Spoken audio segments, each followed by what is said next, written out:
Damos comienzo a un nuevo programa, Servidores de Dios. Quien te habla es Manuel Cornejo. Estaré compartiendo la palabra de Dios y lo haré de una manera expositiva, versículo a versículo. Y en esta ocasión será en el libro de Josué, capítulo 14 y versículo 1, donde dice: Esto pues es lo que los hijos de Israel tomaron por heredad en la tierra de Canaán, lo cual le repartieron el sacerdote Eleazar, Josué, hijo de Nun, y los cabezas de los padres de las tribus de los hijos de Israel. Un cambio notable se está apreciando en este texto relativo a la posición de Josué, ya que hasta este momento había sido el líder supremo de la nación como correspondía a quien era el sucesor de Moisés. Él había sido designado por Dios y lo había sido para ocupar el liderazgo y había sido también colocado en el ejercicio de este servicio en vida de Moisés, conductor indiscutible de la nación desde antes de la salida de Egipto hasta su muerte sobre el monte Pisga. Israel había entrado ya en la tierra prometida y por tanto Josué había conducido su ejército y dirigido personalmente también la conquista. Las decisiones que se tomaron no importan cuán hayan sido la trascendencia de las mismas, ya que fueron suyas.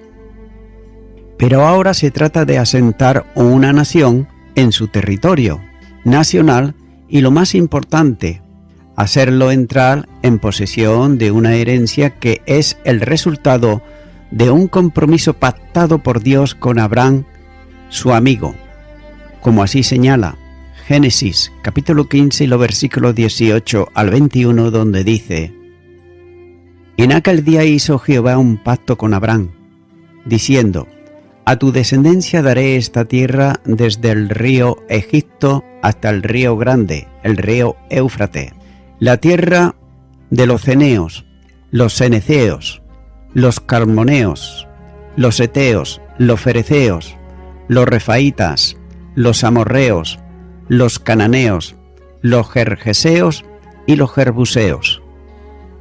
La cuestión de reparto de la tierra es por tanto un asunto más bien teológico que político, ya que la conquista se había llevado por la intervención directa de Dios, quien había desalojado a los enemigos y también expulsado milagrosamente a los que ocupaban aquella tierra.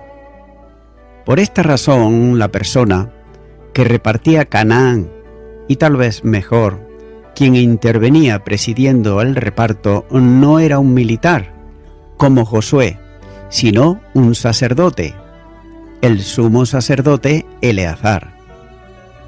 Con esto Dios quería dar una importante lección que el pueblo debía de aprender, pero que lamentablemente no la aprendió. La tierra de Transjordania había sido repartida por Moisés y debía considerarse como un asunto diferente al reparto de Cisjordania, donde realmente estaba el vínculo de la tierra del pacto de la promesa. Dios estaba cumpliendo el compromiso de su pacto. Por tanto, el reparto de la tierra, como todo lo relativo a la conquista, debe ser considerado como un tema teológico, es decir, algo reservado para ser tratado directamente por Dios, quien había designado para presidir a los sacerdotes y dirigir toda la acción a la tribu sacerdotal, quienes en el nombre del Señor habían de enseñar al pueblo cuál era la voluntad de Dios y además guiarlo en el cumplimiento de ella por medio de la instrucción de la ley, que comprendía los escritos inspirados que Moisés había producido. Note que el texto es bien claro cuando dice: lo que los hijos de Israel tomaron por heredad. Esta adquisición del disfrute de lo prometido tenía que ajustarse también a lo que el dador había establecido con anterioridad. La distribución de este territorio estaba ya regulada por Moisés en el nombre del Señor, como así señala, por ejemplo, Números capítulo 26 y los versículos 52 al 56. Debían, por tanto, ajustarse a lo establecido, y puesto que se trataba de aplicación e interpretación de la ley, el reparto debía de estar presidido por el sumo sacerdote. La herencia que recibirían estaba regulada por las instrucciones dadas para ello, en lo que había de tenerse en cuenta varios factores, entre los que estaba el número de familias de cada tribu. Y considerando todos los aspectos también, se determinaban los lotes con la extensión y los límites de cada heredad, que llegaba a las familias por sorteo, como así señala Números capítulo 23, versículo 55 y capítulo 34, versículo 13. Y lo era para que fuese la provisión divina la que actuaba en el reparto final según su soberana voluntad. La intervención divina se aprecia al observar que hay una gran semejanza entre la distribución de las tribus en el territorio repartido y la que ocupaban en torno al santuario en el tiempo de la peregrinación, ya que un grupo de hombres supervisaba el proceso. Y note que primero era el sacerdote Eleazar. Podría verse ya una representación de los tres grupos que integraban la nación. Por un lado, el estamento sacerdotal con Eleazar, el militar con Josué y el pueblo por medio de los representantes de cada tribu.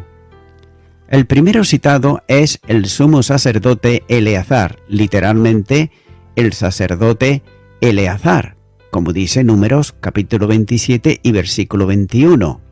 Y este era el tercer hijo en la genealogía de Aarón, como señala Éxodo capítulo 6 versículo 23. Su madre era Elisabet, la hija de Abinadab, quien a su vez era hija de Arán, un príncipe de la tribu de Judá y uno de los antecesores de Cristo por la línea de María. Note lo que dice Lucas capítulo 3 versículo 33. Hijo de Aminadab, hijo de Arán, hijo de Esrón, hijo de Fares, hijo de Judá. Por otro lado, el nombre Eleazar significa Dios ha ayudado, o también auxilio de Dios. Esto es muy interesante en una ocasión como la del reparto de la tierra, en la que la ayuda divina sería fundamental para llevarlo a cabo. Sus dos hermanos mayores, que eran Nabat y Abiú, consagrados juntamente para el sacerdocio, habían muerto por haber ofrecido fuego extraño delante del Señor, al encender ellos el incienso de modo que Dios no había establecido. Note, Levíticos capítulo 10 y los versículos 1 y 2 dice: Nadab y Abiú, hijos de Aarón, tomaron cada uno su incensario y pusieron en ellos fuego, sobre el cual pusieron incienso y ofrecieron delante de Jehová fuego extraño, que él nunca los mandó, y salió fuego de delante de Jehová y los quemó, y murieron delante de Jehová. Dios había designado a Eleazar como sumo sacerdote para ocupar el lugar de su padre, Aarón, antes de la muerte de éste. Números capítulo 20 y los versículos 22 al 29, ahí lo tenemos. La experiencia sacerdotal al frente de los levitas le hacía muy capaz para cualquier misión extraordinaria que le fuera encomendada. Números capítulo 3 y versículo 32 dice: Y el principal de los jefes de los levitas será Eleazar, hijo del sacerdote Aarón, jefe de los que tienen la guarda del santuario. También otro importante dato, es preciso también destacar que ocurrió en la vida de Moisés, cuando Eleazar junto con él dirigió el censo de Israel en los llanos de Moab. Números capítulo 26, los versículos 1 y 2 dice: Después de la mortandad que Jehová habló a Moisés y a Eleazar, hijo del sacerdote Aarón, diciendo: Tomad el censo de toda la congregación de los hijos de Israel, de 20 años arriba, por las casas de sus padres, todos los que puedan salir a la guerra en Israel. Esto le hacía una persona capaz para resolver cualquier dificultad y también dirimir cualquier cuestión que pudiera plantearse en el reparto de la tierra. Por otro lado, y esto como lo más importante, había sido establecido por Dios, para que Josué consultase por medio de él cuántas cuestiones se relacionaran con actuaciones y movimientos del pueblo de Dios. Números capítulo 27 versículo 21 dice: Vinieron las hijas de Zelofeat, hijo de Efer, hijo de Galaad, hijo de Maquir, hijo de Manasés, de las familias de Manasés, hijo de José, los nombres de los cuales eran Maala, Noa, Ogla, Milca y Tirsa. La segunda persona citada es Josué. No hace falta reiterar lo que ya se dijo de él en su momento, ya que Dios lo había puesto para que repartiera la tierra y por ello había de estar presente en tal ocasión solemne.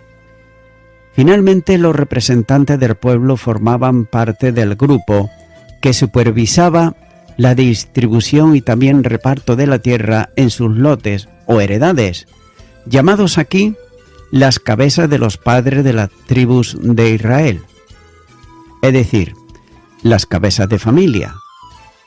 Estos también habían sido nombrados con anterioridad, como señala el libro de Números, capítulo 34, versículo 17 en adelante. Y ellos como cabeza de familias eran los príncipes o jefes de ellas. Y además era un príncipe por cada tribu, como señala Números, capítulo 34 y los versículos 18 al 28. Continúo ahora con el versículo 2, donde dice: Por suerte se le dio su heredad, como Jehová había mandado a Moisés, que se diera a las 9 tribus y a la media tribu. La forma establecida para el reparto de los lotes era la de las suertes. Note que este asunto vinculado a cuestiones pecaminosas en el mundo actual era, como se ha dicho antes, el sistema que Dios había establecido para manifestar su voluntad referente a algunos asuntos. Hasta los tiempos inmediatos a la dispensación de la Iglesia se utilizaba este medio. La última resolución tomada en un entorno propio del sistema del Antiguo Testamento fue, por ejemplo, la elección de Matías para suceder a Judas. Hechos de los Apóstoles, capítulo 1 y versículo 26 dice: Y le echaron suertes, y la suerte cayó sobre Matías, y fue contado con los 11 apóstoles. Los israelitas estaban convencidos de la intervención divina en lo que se establecía por suertes. Por tanto, el resultado era inapelable, considerándolo como la voluntad de Dios sobre esa cuestión. Como en otras ocasiones, también aquí se usaba el método de las suertes por indicación divina. Por tanto, a cada heredad se le denominaba la suerte de su heredad. Había, según referencia, distintos modos de determinar las suertes, ya que uno debía de efectuarse por medio de piedras de distintos tamaños y también colores, y tal vez otros materiales perfectamente distintivos y que se situaban en el regazo o en la ropa de alguna persona, donde se agitaban antes de ser retirados por los interesados. A este tipo de suertes se refería Salomón cuando escribió: «La suerte se echa en el regazo, mas de Jehová es la decisión de ella». Proverbios capítulo 16 y versículo 33.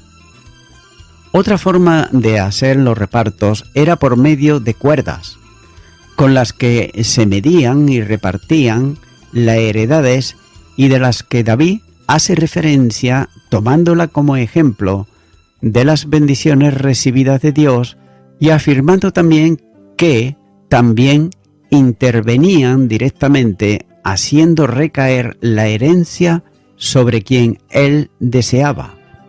El Salmo 16, versículo 6 dice: «Las cuerdas me cayeron en lugares deleitosos, y es hermosa la heredad que me ha tocado».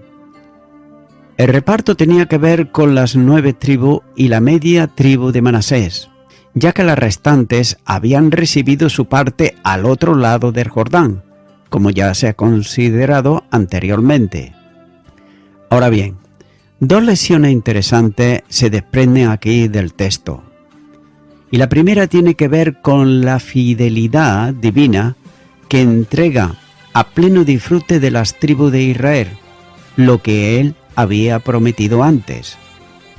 Aquello que recibían, por tanto, era un don de Dios, que debían valorar como tal y ser además agradecidos.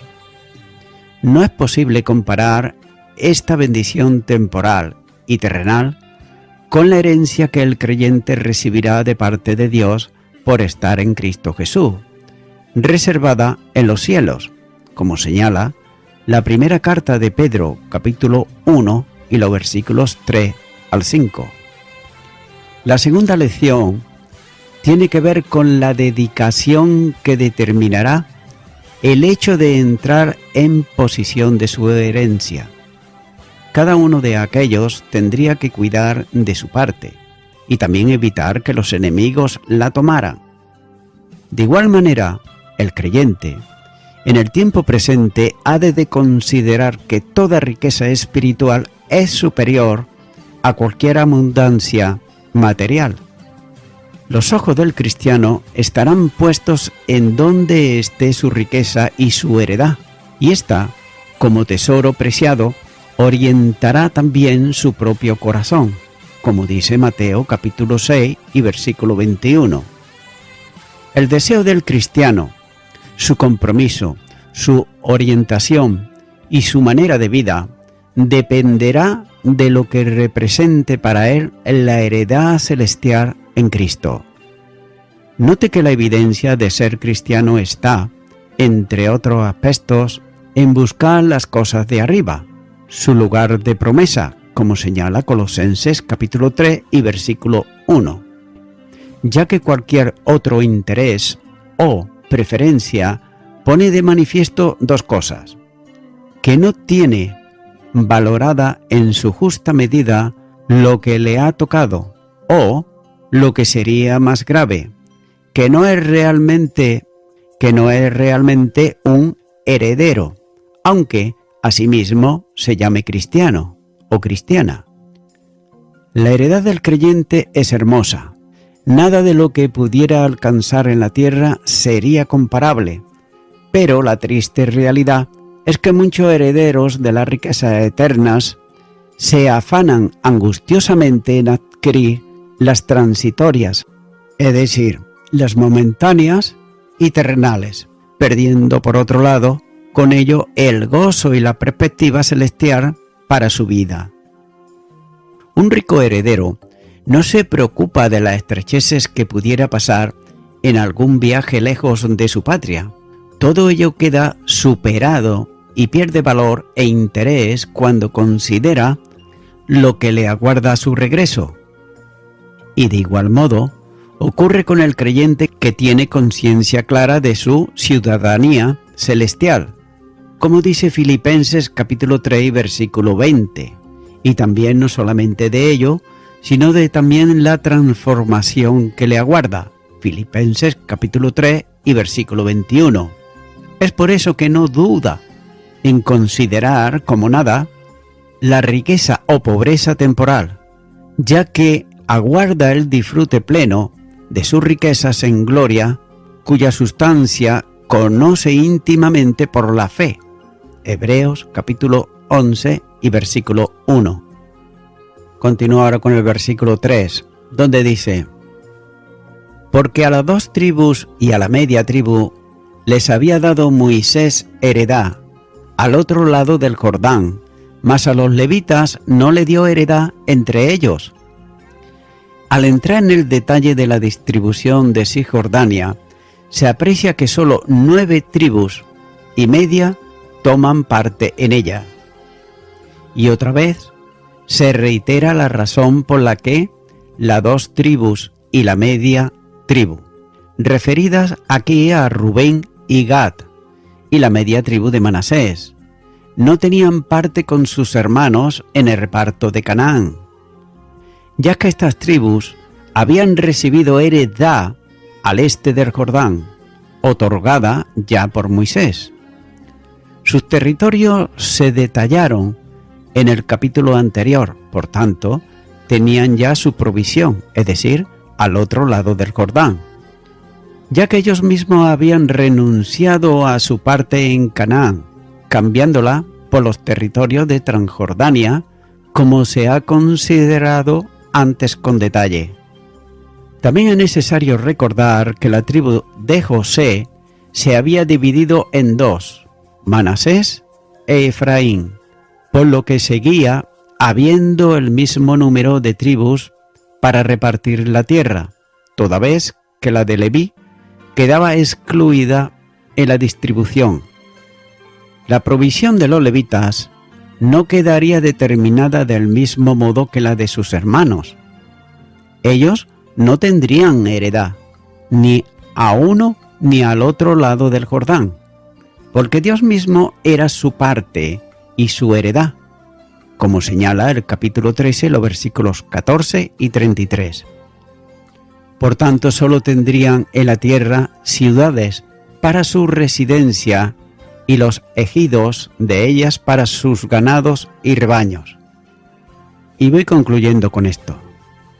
La aceptación de la idea de que la distribución para cada tribu estaba determinada por Dios resultó en consecuencias benéficas para los israelitas. Note que primero le hizo sentir un poder en la vida que era superior a las ganancias materiales representadas. En segundo lugar, la acción de gracia fue espontánea. En tercer lugar, el descontento y la desconfianza respecto a la distribución se redujeron al mínimo. En cuarto lugar, la ambición desordenada fue dominada. Y en quinto lugar, los derechos e intereses de los demás fueron respetados.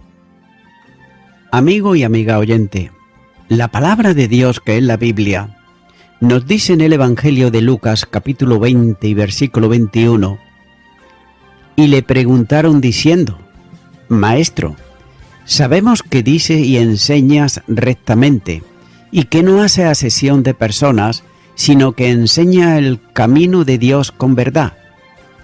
Mi amigo, mi amiga oyente, en cuanto a la salvación, Dios no hace asesión de personas, ya que solamente hace falta un requisito, y esto es absolutamente para todos, como nos dice el Evangelio de Juan capítulo 6 y versículo 47, el Señor Jesús está diciendo: de cierto os digo, el que cree en mí tiene vida eterna. Amigo y amiga oyente, ¿crees en la obra de redención que Jesucristo llevó a cabo en su vida aquí en la tierra? Si tú crees, pero sin embargo todavía no has aceptado en tu corazón a Jesucristo, ahora puedes recibirle en tu corazón. Tú te preguntarás: ¿y cómo puedo hacerlo? sencillamente haciendo una oración e invitándole a Jesucristo a que venga a tu vida. Si no sabes cómo hacerlo, yo puedo guiarte en esta oración que voy a hacer. Repite conmigo y di: Señor Jesús, vengo ante ti porque tú no haces acepción de personas, y el que viene a ti, tú no le echas fuera. Te confieso en primer lugar que soy una persona pecadora, pero ahora te pido perdón por todos mis pecados y me arrepiento de ellos y te recibo a ti, Jesucristo, como mi Salvador. Amén. Amigo y amiga oyente, si tú has hecho esta oración de corazón, te recomiendo que comiences a orar a Dios, en primer lugar, en el nombre del Señor Jesucristo. Orar a Dios no es rezar, sino que es hablar con una persona. También te recomiendo que leas la palabra de Dios y lo hagas a diario. Comienza, por ejemplo, con el Nuevo Testamento. Y también, por último, te recomiendo que para que puedas crecer espiritualmente, te congregues en una iglesia cristiano-evangélica, donde se predique, se enseñe y se practique la sana doctrina y la palabra de Dios. Congrégate ahí y con el tiempo podrás crecer espiritualmente y también servir al Señor Jesucristo. Que Dios te bendiga. Y a toda la audiencia, nuevamente ya me estoy despidiendo de todos ustedes y será hasta el próximo programa. Que Dios os bendiga a todos.